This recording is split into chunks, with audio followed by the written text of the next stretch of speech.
Saudi Arabia discovered exactly how to outmaneuver Dubai without dismantling a single skyscraper. Their greatest tool was not military might. It was a piece of paper. Imagine a confidential corporate bidding document for a multi-billion-dollar government infrastructure project. At the bottom of the page sits a new red stamp that changes the geopolitical reality of the entire region. The stamp reads clearly, "No Saudi headquarters means no government contract." For decades, Dubai built artificial islands, record-breaking towers, and luxury fantasies to force the world to pay attention. Riyadh simply changed the terms and conditions of doing business. But this is not just a story about corporate registrations.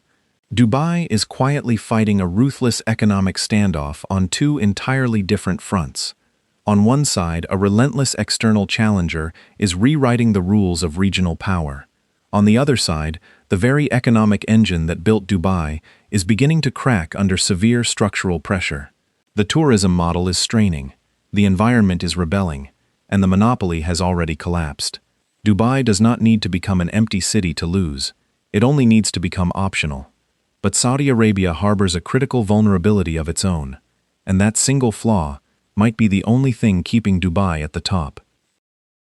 To understand how a monopoly begins to unravel, you first have to look at the warning signs hiding behind the official success story. If you read the public press releases, Dubai is an unstoppable economic machine. The city welcomed nearly 20 million overnight international visitors in a single year. Its international airport routinely handles over 80 million passengers, making it one of the busiest global transit hubs on the planet. The hotels appear fully booked. The luxury malls appear incredibly crowded.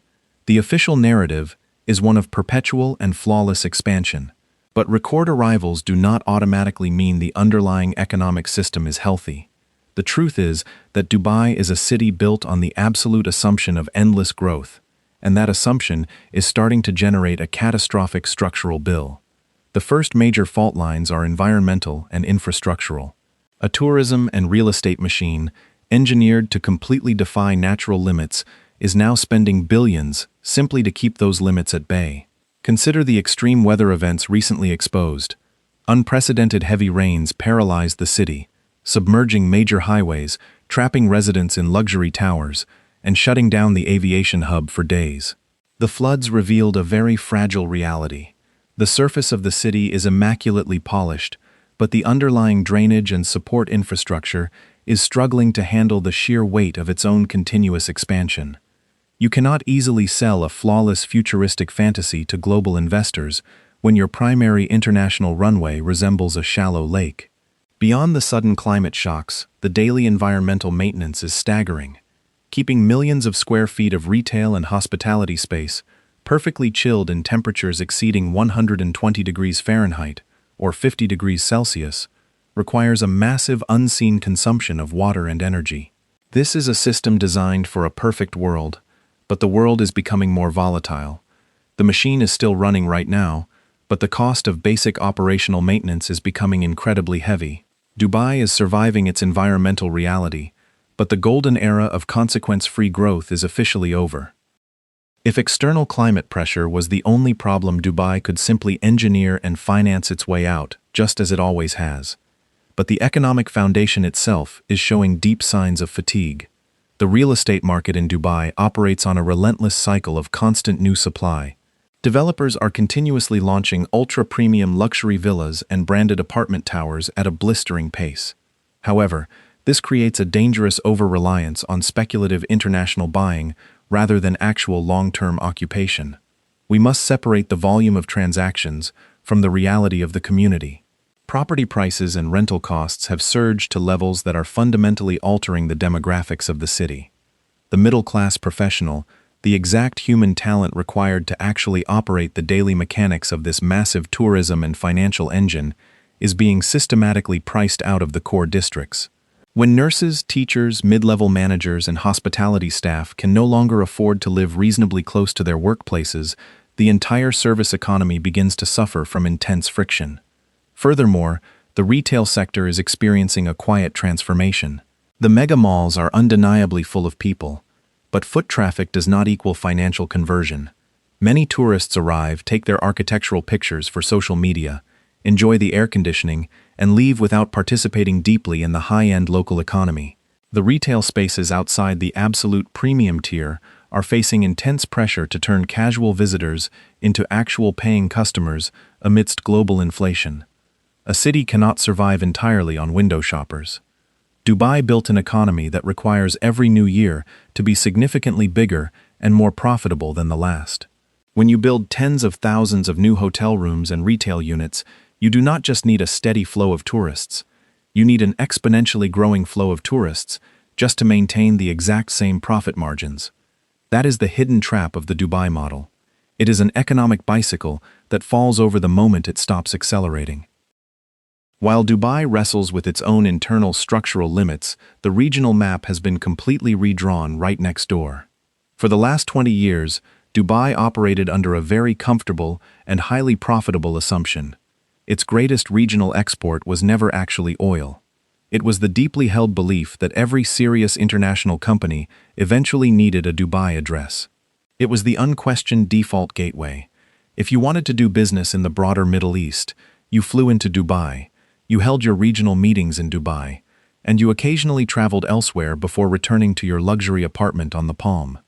Riyadh watched this dynamic play out for decades. They watched the immense wealth of their own sovereign market being managed by foreign executives enjoying weekend brunches across the border. And then they opened the government procurement manual. Saudi Arabia issued a regulatory ultimatum that fundamentally altered corporate loyalty across the globe. If a foreign multinational company wants a piece of the massive government contracts fueling Vision 2030, they must establish their regional headquarters inside Riyadh. They did not launch a polite marketing campaign asking companies to please consider Saudi Arabia as an alternative. They leveraged their massive state wealth to force absolute compliance. Dubai spent decades carefully cultivating a brand of lifestyle ease and regulatory convenience. Saudi Arabia bypassed the lifestyle argument entirely and directly targeted the corporate revenue stream. The logic is brutally simple and highly effective. Dubai offered the beautiful skyline. Saudi Arabia offered eligibility for multi-billion-dollar payouts. The results of this policy are undeniable. Hundreds of multinational corporations, including massive global banks, logistics firms, and consulting giants, have secured their licenses to operate regional headquarters in the kingdom. They did not necessarily abandon Dubai completely. They simply divided their loyalty. But in the highly competitive business of absolute regional supremacy, a divided loyalty is the exact definition of a collapsed monopoly. The regional competition is no longer about who has the best restaurants or the biggest shopping festival. It is about who holds the pen when the massive infrastructure checks are signed. This is economic coercion presented inside a very expensive boardroom. This brings us to the most humiliating phase of the geopolitical shift, the subtle demotion. When people think of an economic crisis, they imagine empty streets, boarded-up windows, and abandoned construction sites. But the decline of Dubai's monopoly is far more elegant and far more quiet. The profound fear among economic planners is not that the massive corporations will shut down their Dubai offices tomorrow and leave the buildings empty. The fear is that they will simply stop calling it their Middle East headquarters. Imagine a massive corporate restructuring happening in slow motion. The Dubai location retains its local staff. It retains its domestic clients. It even retains its beautiful panoramic view of the Burj Khalifa. But the official title on the glass door changes. It becomes a branch, a secondary location, a regional satellite office. The strategic decisions, the heavy resource allocations, and the highest-level executive meetings shift across the border to Riyadh. The real invisible power quietly packs its bags and leaves town. Congratulations, Dubai. You may remain the luxury living room of the Middle East. But Riyadh has successfully taken control of the safe. A title on a corporate registration form might seem like a mere technicality, but it dictates the physical flow of human capital. When the regional headquarters legally moves, the economic gravity moves directly with it. The senior partners, the regional directors, the people who actually authorize the largest budgets, they must now orbit Saudi Arabia. Dubai can keep the mid-level managers and the administrative staff, but the executives, holding the most valuable signatures, are now required to sit in a different country. The psychological blow to Dubai is profound. For a city whose entire identity is based entirely on being the absolute center of the universe, becoming a supplementary office is an unforgivable demotion. The city remains visually stunning, but the invisible architecture of influence has been permanently ripped away. A skyline can remain brilliantly illuminated even after the true power inside it has gone dark. But Saudi Arabia is quickly discovering a very complicated reality of its own. You can mandate a corporate registration, you can force a logo to move across the border, and you can change the procurement laws. But moving actual human beings is an entirely different challenge. This is exactly where Dubai is mounting its fiercest and most successful defense. Human beings are slightly more complicated than government procurement forms. The international highly skilled talent pool has grown deeply accustomed to the Dubai lifestyle over several decades. They rely heavily on the established international schools, the relatively open social environment, the world-class healthcare system, the global aviation connectivity, and the sheer predictability of daily life in the Emirates. Saudi Arabia is building massive entertainment zones and changing its social laws at breakneck speed, but an organic ecosystem of expatriate life takes decades to truly mature. It cannot be magically purchased overnight, not even with $1 trillion of sovereign wealth. So a very strange new corporate reality is emerging on the ground. How many top-tier executives will actually uproot their families, pull their children out of established schools, and move their entire lives to Riyadh permanently? And how many will try to legally cheat the system? The new regional headquarters for many international executives is rapidly becoming a designated airline seat. They keep their families happily settled in Dubai. They fly to Riyadh on Monday morning. They sit in the required meetings, sign the necessary documents to comply with the strict government mandate, and then they fly immediately back to Dubai on Thursday night. The mandatory Saudi headquarters becomes a ghost office on the weekends. Saudi Arabia can require a physical address, but it cannot issue a regulation forcing every international director to genuinely enjoy relocating. Dubai is holding on to its wealthiest residents, not because it is financially invincible, but because the alternative is still widely viewed as an active construction site rather than a completed home. However, relying on the sheer reluctance of executives to move is a very fragile long-term defense strategy. Dubai is essentially hoping that its luxury beach clubs and premium international schools are enough to counter the largest concentration of sovereign wealth in the region. Saudi Arabia knows that forcing corporate compliance is only half the battle. To truly replace Dubai in the minds of the global public, they must also steal its mythology. For years, Dubai did not need to explicitly explain its power or its wealth to the world. It simply pointed upward. The Burj Khalifa was never just a building.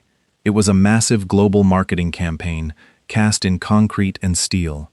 It was the ultimate physical declaration that Dubai was the only city in the region capable of executing the absolutely impossible. Now Saudi Arabia desperately wants that title, that symbolism, and the public humiliation of its neighbor.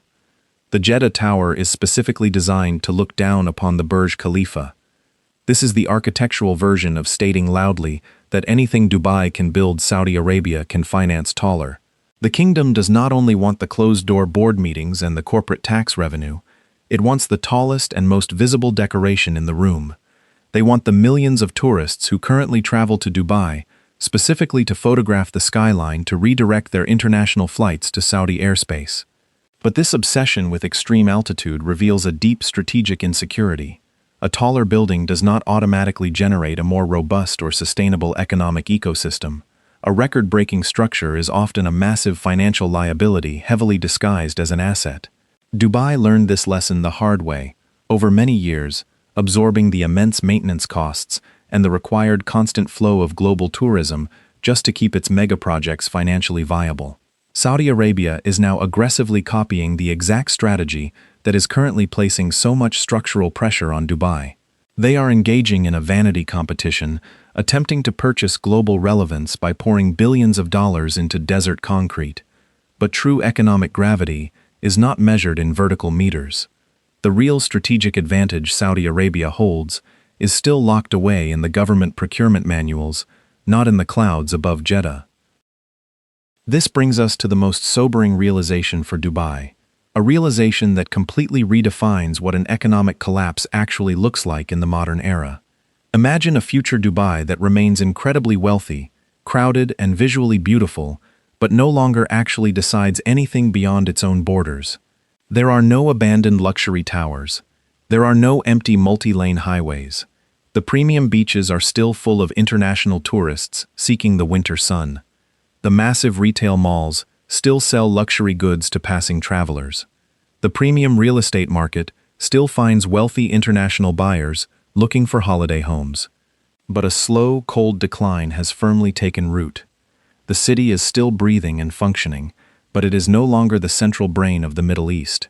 It slowly becomes a premium resort destination, a high-end playground for the wealthy, but it is completely stripped of its geopolitical and corporate dominance. The decisions that actually shape the future of the regional economy are negotiated exclusively in Riyadh. The massive infrastructure mega-projects are awarded in Riyadh. The global banking syndicates focus their primary attention and their best personnel on Riyadh. Dubai remains highly visible, but it no longer needs to be heard. This is the true nightmare scenario for the economic planners in the Emirates. They built an artificial island, but Riyadh built a legal requirement. Dubai offered networking brunches, while Saudi Arabia offered the actual contract. An infinity pool on the 50th floor is a deeply impressive feat of engineering, but it still cannot sign a bilateral trade agreement. Dubai sold the fantasy of the future, but Riyadh now actively controls the access to the customer. When a city loses its regional monopoly on power, it does not explode in dramatic fashion. It simply fades slightly into the background, becoming a beautiful but entirely optional stop on a much more important journey. At this exact moment, the Saudi Arabian strategy appears flawless and entirely unstoppable. They have successfully trapped Dubai in a regulatory corner. But every futuristic vision, no matter how aggressively funded by oil, eventually discovers an ancient piece of technology called a budget. Saudi Arabia found a highly effective way to make Dubai optional. But what exactly happens when every single Saudi ambition sends its invoice at the exact same time? The kingdom is currently attempting to build entirely new linear cities in the desert. They are launching a massive new global airline. They are building sprawling luxury tourism resorts on the Red Sea. They are investing heavily in artificial intelligence global sports leagues and preparing to host the World Cup. The architectural renderings are infinite, but the actual cash flow is not.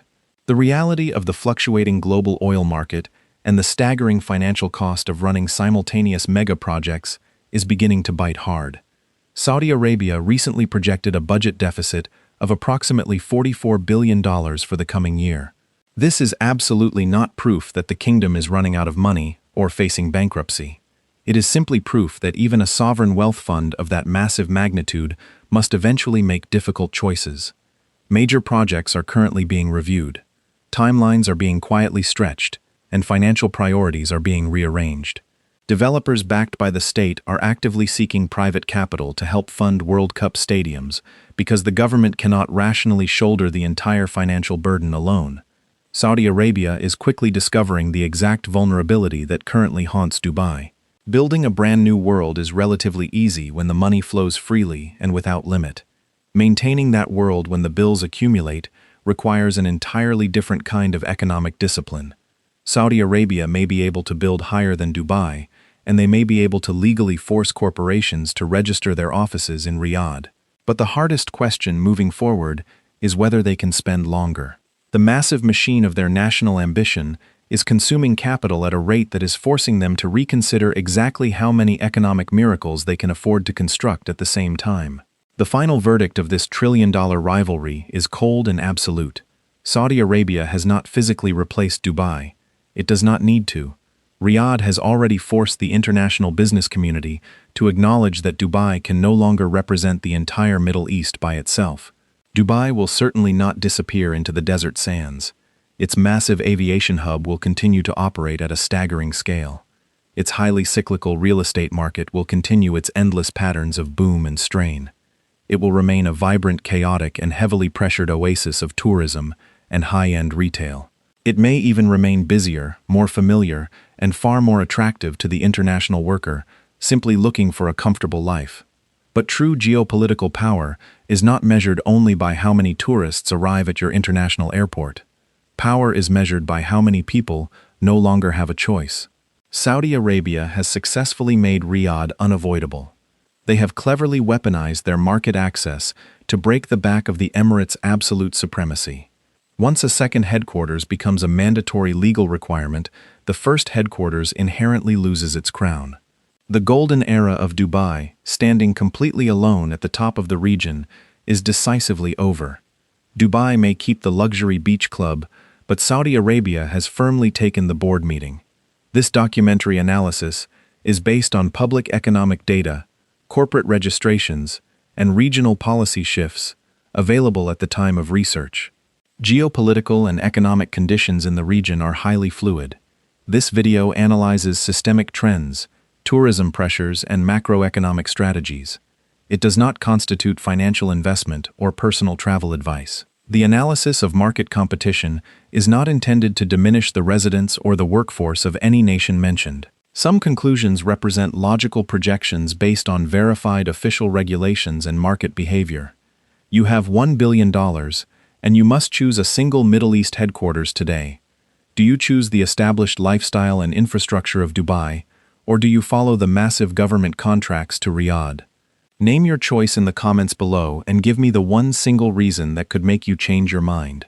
If you value documentaries that look beyond the official press releases and expose the real economic machinery driving the world, subscribe to the channel. The next warning sign is rarely where the brochure tells you to look.